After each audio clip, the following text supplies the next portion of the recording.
October is National Bullying Prevention Month. Over the last decade or two, the school counseling profession has evolved in order to better help students who are dealing with bullying. And right now, there's a huge need for more counselors. Joining us this morning to talk about those needs, Dr. Michelle Welch Brassfield and Dr. Mike Skirius, both from the University of Memphis. Thank you for coming in. Thank you so much for having us. This is such an important discussion. How do you define bullying?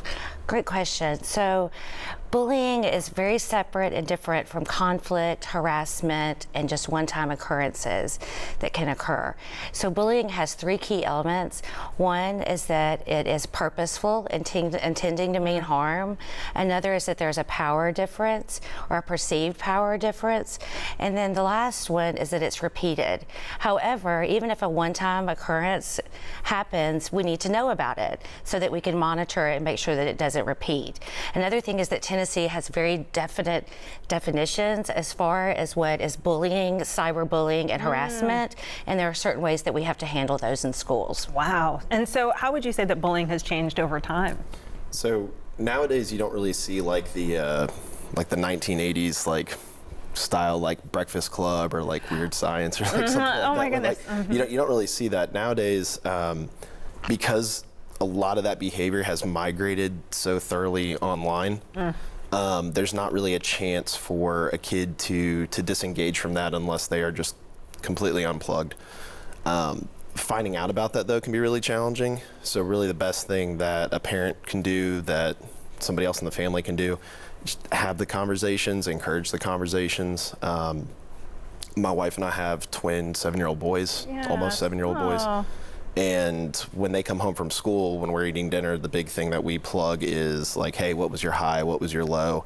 And asking those open-ended questions instead of just like, hey, did you do this today? You know, because like a lot of times you're not going to know about something unless it hits, and because it's invisible like that online, you got to ask and you got to talk about it. Does it matter age? Because I mean, you have a teen, right? So like, does your approach does it change with time, age? Right. Yes, it can. So one thing that too you want to look at is you want to try to monitor for any academic, social, emotional, behavioral changes, and if that is occurring, you can kind of try to elicit that information.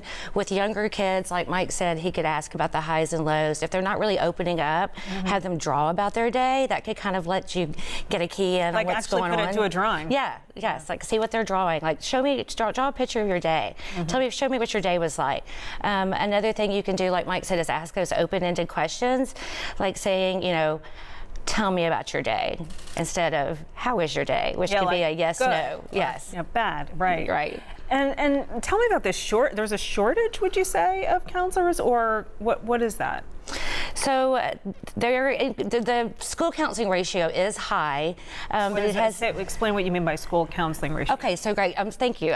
So the student to school counseling ratio. Right. So in Tennessee, it's about 480 students per school counselor.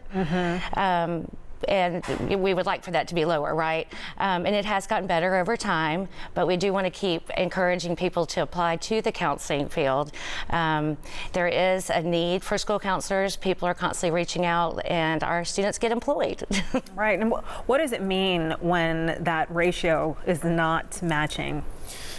So I worked in schools and kind of like more the traditional healthcare, and one of the things about being a counselor in a school setting, if you're responsible for keeping track of 200, 300, 400, sometimes even 500 students, there's only so much time in a day.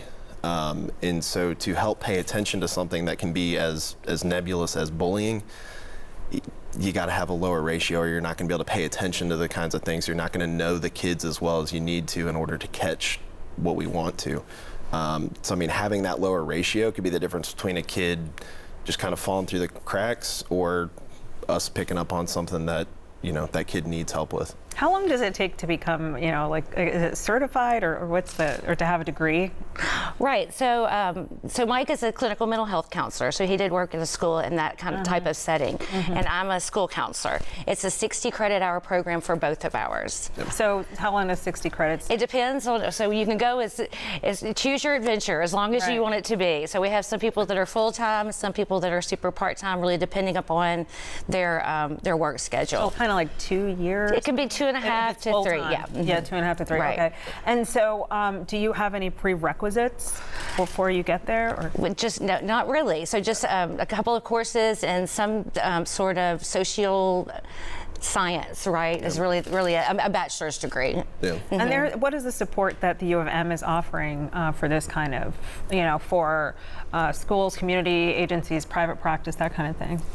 So a lot of the faculty are still engaged in clinical practice, Wow, okay. in procuring grants, things like that. So if you're interested in joining the counseling field, whether it's school counseling, clinical mental health, clinical rehab, there's different specialties. But like when you get to U of M, one of the things that U of M is really big behind is a successful outcome for every student. Right. So like the faculty support, the opportunities for research, being able to get hands-on experience. All the counseling programs require kind of like clinical rotations or school placements.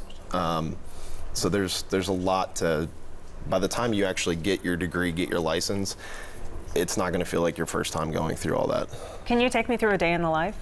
Of a school counselor? Yeah. Oh, I'd love to. Okay. So I was a school Ooh. counselor in a rural area in West Tennessee for 13 years.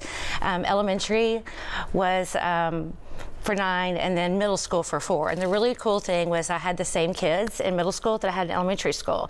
So in elementary school, we spend the most of our time in what we call Tier 1 interventions, which is providing services to all students. And so that's going into the classroom, doing classroom guidance, getting to talk about bullying, right? Getting that really proactive stance. Tier 2 is spent on like specified like group counseling and such, like students that we recognize might be receiving some bullying, students who maybe have some bullying behaviors, providing some support to them. And then Tier 1 is that individualized support. So students that we know that are having some issues that we need to have an individual counseling. And so that's like the smallest part of the triangle is what we think about. That's why my hands look like this. So yes, so Tier 1, Tier 2, and Tier 3. Now when I was at the middle school, I spent more time dealing with students that were experiencing crises. And so like Mike said, when with that ratio, we really want those parents to be aware, stay engaged, or tell us what's going on so that we can help, because parents are our first defense in helping our students. Well, thank you for doing this very hard work. Thank you so much for having us. It's very intense. Thank you so much.